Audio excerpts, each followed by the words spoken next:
అందరికీ నమస్తే అండి. సో మన మంత్రివర్గం కొత్త మంత్రివర్గం పేర్లు ఇవి 24 మంది. సో 24 మందిలో చాలామందికి అంటే కొత్త మొహాలు ఎక్కువగా ఉన్నాయి. ఇప్పుడు కొంతమంది ఎవరికి తెలియదు. రాంప్రసాద్ రెడ్డి గారు ఎవరికి తెలియని పేరు, అనూహ్యంగా తెర మీదకి వచ్చారు. వాసంశెట్టి సుభాష్ గారు అనూహ్యంగా పేరు ఇచ్చారు. అలాగే కొండపల్లి శ్రీనివాస్ గారు అనూహ్యంగా ఆయనకు మంత్రి పదవి వచ్చింది. సవిత, టీజీ భరత్, ఇలా కొంతమంది ఎవరికి తెలియని పేర్లు ఉన్నారు. సో వీళ్ళలో ఎందుకు వీళ్ళకి మంత్రి పదవులు ఇచ్చారు, ఇంకా ఎవరికైనా ఛాన్స్ ఉందా అనే అనుమానాలు కొంతమందికి వస్తున్నాయి. మొత్తం మనకి ఉన్నది 175 ఎమ్మెల్యే సీట్లు కదా. 175 అంటే రాష్ట్రంలో ఉన్న శాసనసభ్యుల సంఖ్యలో 15% 175 కాబట్టి ఇందులో 15% మంత్రివర్గం తీసుకోవచ్చు. అంటే 26 మందికి ఛాన్స్ ఉంది. అందులో ఒకరు సీఎం కాబట్టి 25 మంది మినిస్టర్స్గా ఛాన్స్ ఉంది. కానీ 24 మంది పేర్లు మాత్రమే వచ్చాయి. 24 మంది పేర్లే వచ్చాయి. సో ఒక పేరు ఇంకా పెండింగ్లో పెట్టారు. ఆ ఒక పేరు ఎవరు తీసుకుంటారనేది చూడాలి. ఇందులో అందరికీ తెలిసిన పేర్లే కదా. పవన్ కళ్యాణ్ గారు, లోకేష్ గారు, అచ్చెన్నాయుడు గారు అందరికీ తెలుసు. నాదెళ్ల మనోహర్ గారు అందరికీ తెలుసు. అవి పక్కన పెట్టేస్తే నారాయణ గారు గతంలో మంత్రిగా పనిచేశారు. అలాగే కొల్లు రవీంద్ర గారు గతంలో మంత్రిగా పనిచేశారు.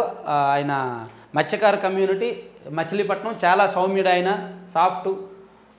సో ఆయన తర్వాత అనిత గారు ప్రతిపక్షంలో ఉన్నప్పుడు అనేక ఇబ్బందులు పడ్డారు. తెలుగుదేశం పార్టీ రాష్ట్ర మహిళా అధ్యక్షురాలుగా ఆమె పనిచేశారు. గతంలో ఎమ్మెల్యేగా ఉన్నారు, ఆమెకి ఇచ్చారు. తర్వాత సత్యకుమార్ గారు, నిమ్మల రామానాయుడు గారు, సత్యకుమార్ గారు బీజేపీ సత్యకుమార్ గారు, ఆయన కూడా ఎన్ని ఒత్తిళ్ళు ఉన్నా సరే వైసీపీకి వ్యతిరేకంగా బలమైన గళాన్ని వినిపించారు.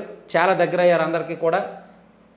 అలాగే నిమ్మల రామానాయుడు గారు అందరికీ తెలిసిన వ్యక్తి, మంత్రి పదవి 100% అర్హుడైన.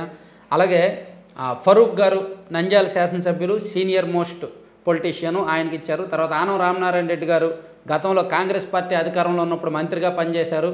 ఆయనకు మంత్రివర్గంలోకి తీసుకున్నారు ఉమ్మడి నెల్లూరు జిల్లా నుంచి. అలాగే పయ్యావుల కేశవ్ గారు పిఎస్సి చైర్మన్ గతంలో, ఇప్పుడు మంత్రి పదవులు తీసుకున్నారనమాట. ఆయనకు కూడా అందరికీ తెలిసిన వ్యక్తే. మేబీ ఆయనకు ఆర్థిక శాఖ ఇస్తారు.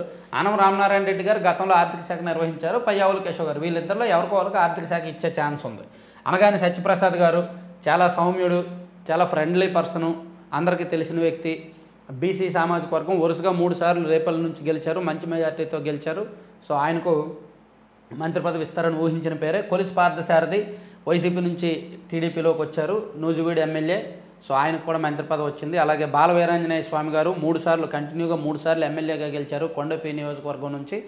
ఆయనకు కూడా మంత్రి పదవి ఇచ్చారు. ఆయన కూడా పార్టీ ప్రతిపక్షంలో చాలా ఇబ్బందులు పడ్డారు. ప్రతిపక్ష ఎమ్మెల్యేగా అసెంబ్లీలో వైసీపీ వాళ్ళ మాటలు, దాడులను ఎదుర్కొన్నారు. టీడీపీ నుంచి గెలిచిన ఏకైక రిజర్వ్డ్ ఎమ్మెల్యే ఆయన గతంలో. సో ఇప్పుడు మంచి మెజార్టీతో గెలిచారు. అలాగే గొట్టిపాటి రవికుమార్ గారు గతంలో వైసీపీ అధికారంలో ఉన్నప్పుడు అనేక ఇబ్బందులు పడ్డారు, వ్యాపారాలు దెబ్బతిన్నాయి, ఆర్థికంగా నలిగిపోయారు. ఆయన్ను చుట్టుముట్టాయి అనమాట అన్ని విభాగాలు కూడా. సో అన్నింటినీ తట్టుకొని ఆయన పార్టీకి స్ట్రాంగ్గా కమిటెడ్గా నిలబడ్డారు కాబట్టి ఆయనకి ఇచ్చారు. అలాగే కందుల దుర్గేష్ గారు జనసేన కోటాలో, జనసేనలో one of the key leader ఆయనకి ఇచ్చారు. అలాగే గుమ్మడి సంధ్యారాణి గారు పార్టీలో ఎప్పటి నుంచో ఉన్నారు, party polit bureau member plus senior politician కాబట్టి ఆమెకు ఛాన్స్ ఇచ్చారు. అలాగే బీసీ జనార్దన్ రెడ్డి గారు ఊహించిన పేరే. టీజీ భరత్ ఊహించిన పేరే. సవిత గారు ఊహించిన పేరే, అందరికీ తెలిసిన పేరే. వాసంశెట్టి సుభాష్ ఆయన కోనసీమ జిల్లా నుంచి, ఆయనకు అవకాశం వచ్చింది, సెట్టిబల్జి కమ్యూనిటీ. అలాగే కొండపల్లి శ్రీనివాస్ గారు తూర్పుకాపు కమ్యూనిటీ, గజపతి నగరం, ఆయన కూడా మంచి వ్యక్తి. ఆ జిల్లాలో చాలామందికి తెలిసిన ఫ్యామిలీ కొండపల్లి ఫ్యామిలీ. ఈయన విదేశాల్లో చదువుకున్నాడు, యువకుడు, మంచి ఎడ్యుకేటెడ్, విషయ పరిజ్ఞానం ఉంది, సౌమ్యుడు. సో ఇన్ని ఉన్నాయన్నమాట, అందుకని ఆయనకి ఇచ్చారు. అలాగే మండిపల్లి రాంప్రసాద్ రెడ్డి రాయచోటి.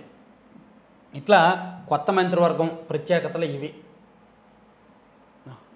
అందరూ మ్యాక్సిమం ఊహించిన పేర్లే. ఇప్పుడు నారాయణ గారు గతంలో మున్సిపల్ శాఖ చేశారు, కొత్త పేర్లు. సో వీళ్ళకి ఏమేమి శాఖలు ఇస్తారనేది చూడాలి.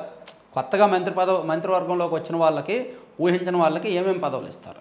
ఇంకా మనం అనుకున్నవి కూడా రానివి కొన్ని ఉన్నాయి. ఇప్పుడు గోరంట్ల బుచ్చయ్య చౌదరి గారు,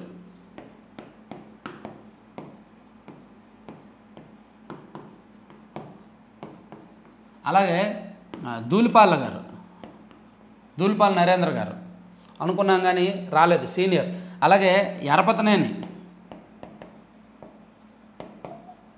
చాలా ఆశించారు. అలాగే చింతమనేని చింతమనేని ప్రభాకర్ గారు చాలా ఆశించారు. అలాగే జీవి ఆంజనేయులు, ఎవరు ఊహించినటువంటి పేర్లు కమ్మాస్లో వీళ్ళు. అలాగే అమర్నాథ్ రెడ్డి గారు రాయలసీమలో చాలా కీలకంగా పనిచేశారు టీడీపీలో, ఆయనకి రాలా. అలాగే కిషోర్ కుమార్ రెడ్డి గారు, నల్లారి కిషోర్ కుమార్ రెడ్డి గారు, ఆయనకు మంత్రి పదవి ఇవ్వాల, ఆయన కూడా ఆశించారు, చాలా ఆశించారు. ఇలా కొంతమంది మంత్రి పదవి ఆశించి భంగపడిన వాళ్ళు కొంతమంది ఉన్నారు. అలాగే మంత్రి పదవికి 100% అర్హులు. కాకపోతే ఇంతమందిలో 164 మందిలో 26 మందికి మాత్రమే, 25 మందికి మాత్రమే అవకాశం ఉన్నప్పుడు ఖచ్చితంగా కొంతమందికి తప్పవు. జ్యోతుల్ నెహ్రూ గారు ఆయన ఆశించారు, ఆయనకి రాలా. గంటా శ్రీనివాసరావు గారు ఆయన ఆశించారు, ఆయనకి రాలా. అయ్యన్న పాత్రుడు గారు, అయ్యన్న పాత్రుడు ఆయన కూడా సీనియర్, ఆయనకి రాలా. మేబీ అయ్యన్న పాత్రుడు గారిని ఏమైనా స్పీకర్ చేస్తారేమో చూడాలి. ఆయన సీనియర్ పొలిటీషియన్ కాబట్టి, ఆయన కూడా అనేక సార్లు ఎమ్మెల్యేగా గెలిచారు కాబట్టి ఆయనకి స్పీకర్ ఇచ్చినా ఆశ్చర్యపోవక్కర్లా. చూద్దాం. Thank you.